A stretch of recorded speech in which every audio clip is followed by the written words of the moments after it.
9:38 a.m. El doctor Miguel Silva es secretario general de la Alcaldía de Bogotá, que ha anunciado una denuncia penal contra Fernando Queragama, que es uno de los líderes en Veras por delitos de extorsión, constreñimiento ilegal y obstrucción a la función pública.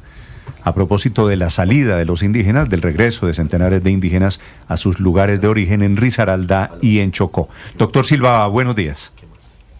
Néstor, muy buenos días para usted y sus oyentes. ¿Qué fue lo que hizo el señor Queragama que no le gustó al gobierno de Bogotá?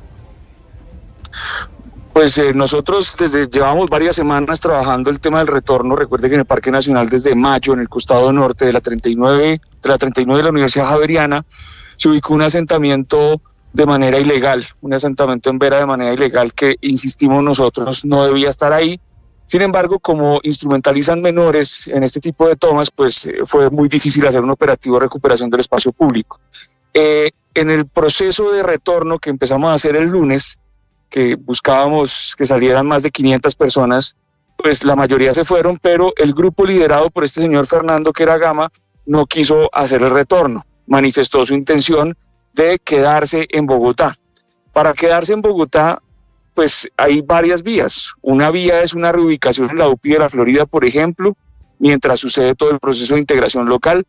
Otra opción es unos arriendos que nosotros ofrecemos a quienes se quieran quedar y pues acogerse a las normas de la ciudad.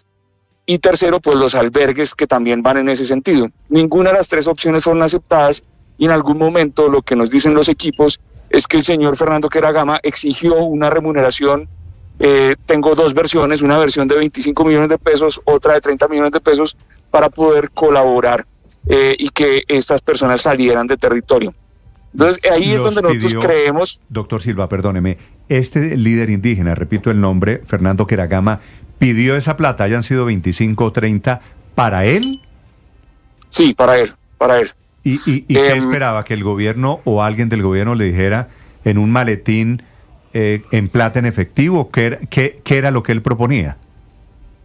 No, es muy difícil saber qué era lo que el señor esperaba. Lo que nosotros tenemos como servidores públicos es la obligación de que cuando una cosa de esta suceda, ponerla en conocimiento, obviamente, de la Fiscalía, y será un juez de la República quien determine si finalmente hay un delito o no. Nosotros creemos que sí, sospechamos que sí, presumimos que hay un delito en ese tipo de conductas, pero no es solamente eso, Néstor. Lo más grave es que, por ejemplo, ahí nosotros como distrito le hemos garantizado educación y salud a todos los niños y niñas en Vera. Le hemos creado cupos, les ponemos rutas, les damos educación, los acompañamos con servicios de integración social, pero la respuesta de este señor fue: lunes no van al colegio, martes no van al colegio, ayer miércoles me informaron que no permitieron ir al colegio a los niños como mecanismo de presión.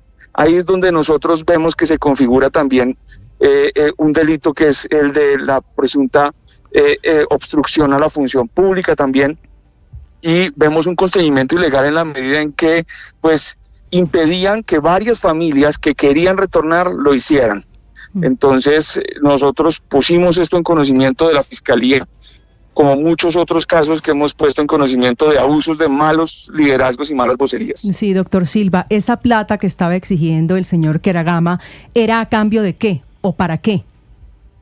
Para permitir el retorno, es la información que yo tengo, para permitir que estas más o menos 140 personas pudieran subirse a los buses y retornar a sus territorios. Sí, en algún momento se habló incluso de la exigencia de dinero en efectivo, pero también de contratos. ¿A usted le llegó esa misma información?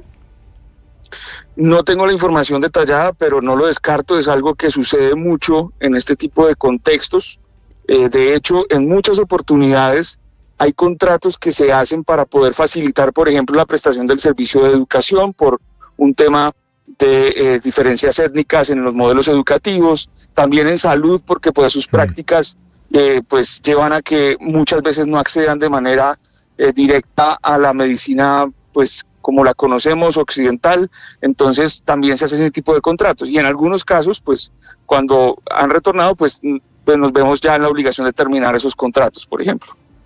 Sí, secretario, y espero que no me malinterprete, ¿no será que están estos indígenas abusando de la alcaldía de Bogotá, del alcalde de Bogotá, porque han sido muy, muy benévolos con ellos?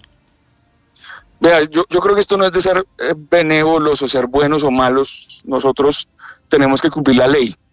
Y la ley nos exige brindar las garantías para la integración local a estas personas. No se nos olvide que son personas que vienen desplazadas por la violencia. Hay hechos victimizantes claramente documentados y la mayoría de estas personas están en una condición de vulnerabilidad tremendo. Yo lo que quiero señalar es que no pueden por unos pocos que tienen malos comportamientos pagar todos. Ese es mi mensaje. Hay unos malos liderazgos que muchas veces terminan sometiendo a malas condiciones a estas familias. Sí, y pero nosotros ayer recibieron tenemos a la su gente obligación con machetes. con la Ayer práctica del cepo recibieron que a la hemos gente de la denunciado. Secretaría con machetes. Entonces, y con la es decir, práctica ¿cuál del es el cepo que límite? nosotros hemos denunciado. Entonces ahí, Pero por ¿y ejemplo, eso? hay una figura que hemos cuestionado mucho públicamente, es la instrumentalización de menores en la llamada guardia indígena. Es una discusión que como país tenemos que tener, porque pues no nos permiten hacer operativos, se dificulta a la policía, se le dificulta al ICBF, y pues ellos lo saben y se amparan en eso. Es el secretario de Gobierno en Bogotá, secretario general de la Alcaldía en Bogotá, el doctor Miguel Silva. Gracias por acompañarnos, doctor Silva, por esta explicación sobre los indígenas que siguen en Bogotá. Muy amable. Néstor, muchas gracias. A usted, feliz día, 9:44.